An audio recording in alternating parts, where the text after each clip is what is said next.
فنی جو clerk sign کریں۔ عورت کیسے؟ کلرک جیسے اپنے شوہر کو خط کے آخر میں لکھتی ہو۔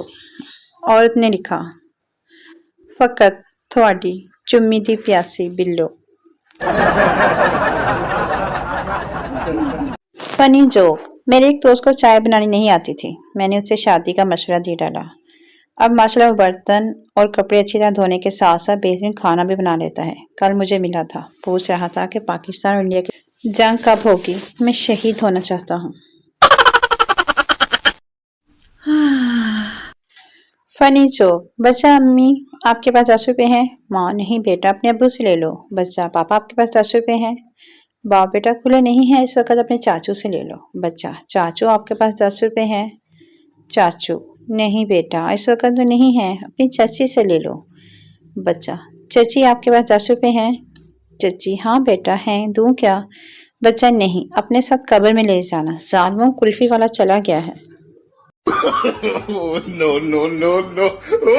فنی جوک، ایک بیوی کو اپنے شوہر پر بہت پیار آیا تو اس نے اپنے شوہر سے کہا، آپ لاکھوں میں ایک ہو۔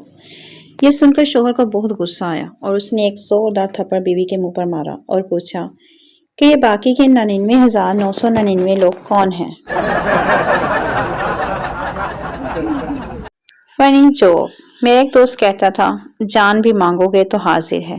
آج وہ اپنی گرل فرینڈ کو جان کہتا ہے اور میں مانگوں تو گالیاں دیتا ہے۔ مطلبی دوست۔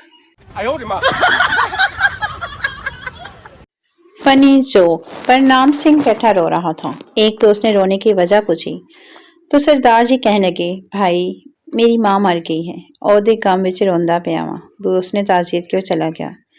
2 دن بعد اس نے دیکھا پرنام سنگھ پھر بیٹھا رو رہا ہے۔ دوست نے دوبارہ رونے کی وجہ پوچھی تو سردار جی نے کہا، بھائی آج میرے بڑے بھائی دا ٹیلی فون آیا سی، عہدی ماں بھی مر گئی ہے، آج عہدے کام وچ رو رہا واں۔ فنی جوک، ایک بزرگ ایک گاؤں سے گزرے تو ان میں سے ایک عورت نے کہا کہ میری شادی کو 10 سال ہو گئے ہیں لیکن ابھی تک اولاد نہیں ہوئی۔ بزرگ، میں تیلے دربار میں چراغ جلاؤں گا۔ کافی سالوں بعد بزرگ اسی گاؤں سے گزرے اور اس عورت کے گھر گئے تو اس کے 12 بچے ہو چکے تھے۔ بزرگ، تمہارا شوہر کہاں ہے؟ عورت، وہ آج کل دربار ڈھونڈ رہے ہیں تاکہ چراغ بجھا سکیں۔